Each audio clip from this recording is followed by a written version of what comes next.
x plus 1, x plus 3, and I'm going to subtract 2 so that it has a 0 on one side. See, when it has a 0 on one side, now you can graph it.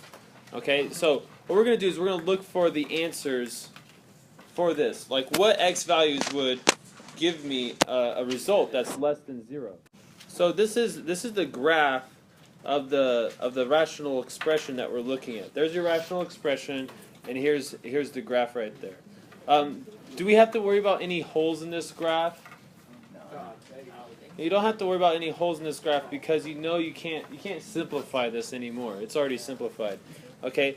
But just by looking at this graph, where is the function less than 0? That's what it said, right? It said less than 0? Yeah. So right here. Where is this less than 0? Look at that. Where is it less than 0? Right here, right? And then this whole thing right here, right? So here would be the x values, and there's the x values for that one. Now, how would you define these intervals?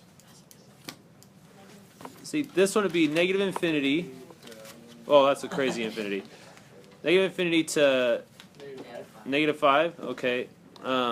Is it included, or do we put a parenthesis? How do you know?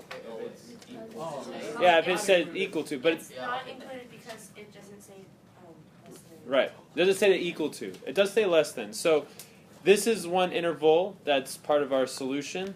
And what's the other interval? Like what's the starting point for this interval? Negative 3. How did you get negative 3? Because that's where the asymptote is. That's right. If you look at the asymptote right here, it's right at negative 3. Okay, so those are two intervals that would be part of our solution. You would put a union sign in between these two intervals, and you'd be done. Okay, but how would you do this without a graph? Like, if you cannot see the graph, if you don't know what it looks like, how would you do this? So you would plug in points, but which points would you plug in? Like, where does the interval start? Where does it end? Okay?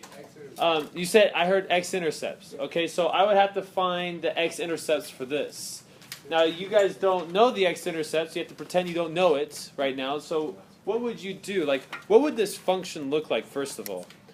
It would say f of x equals x plus 1, x plus 3, minus 2. So that's what the function would look like in function notation. And then you would set this equal to 0 to find your x-intercepts, correct? So here we go. I'm going to add 2 to both sides. How do I make this not a fraction anymore? I multiply both sides by x plus 3. So I multiply this side by x plus 3.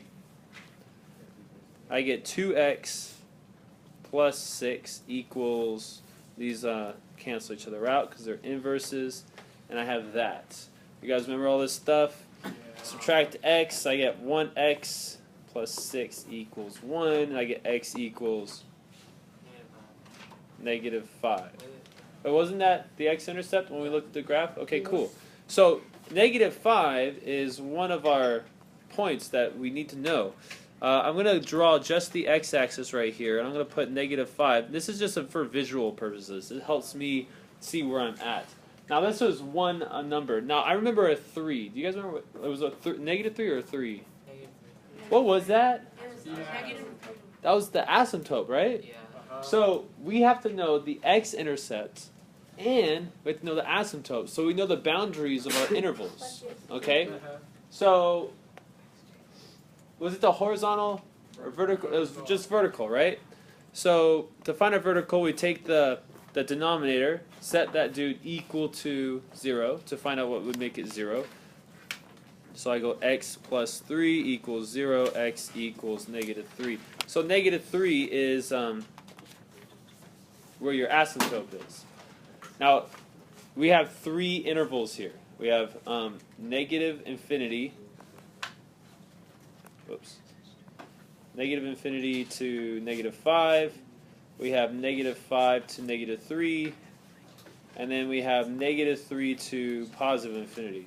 Now this is when I start like going, man, I love looking at the graph because it looks so much easier when you look at the graph to see like where it's true or where it's not true. So what we have to do now is we have to pick x values in each of these intervals to see if it makes it true. So can you guys give me an x value for this first interval so I can plug it in there? 6? Negative 6. So I plug in negative 6. I get negative 6 plus 1 over negative 6 plus 3. Is that less than 2? Let's see. Negative 5 over negative 3. Is that less than 2? Well, it's positive. And this would be 1 2/3. Is that less than 2? Yes. Okay. So I'm going to put a smiley face right here just so I remember that one works.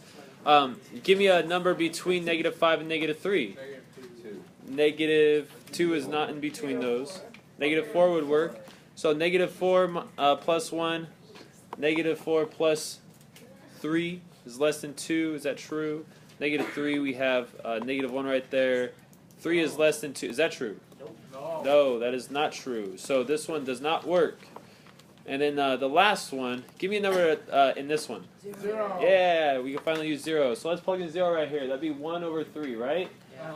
Was 1 over 3 less than 2? Yes. Yay! Okay. Well, that's a weird smiley. So there you have it. Those are our intervals. And isn't that what we found when we looked at the graph? Okay, it's definitely a little more work, right? We love just plugging things into a graphing utility to look at the graph to see what's true. But that's how you do it with rational expressions. Slightly different than polynomials, because polynomials you just find all the x-intercepts and you test them. What if this interval right here was not negative 5, negative 3? What if it was negative 5, negative 4? What would you pick? Yeah, like negative 4.5. You'd have to throw in a decimal or a fraction. So just know that could happen. Okay. All right. Any questions?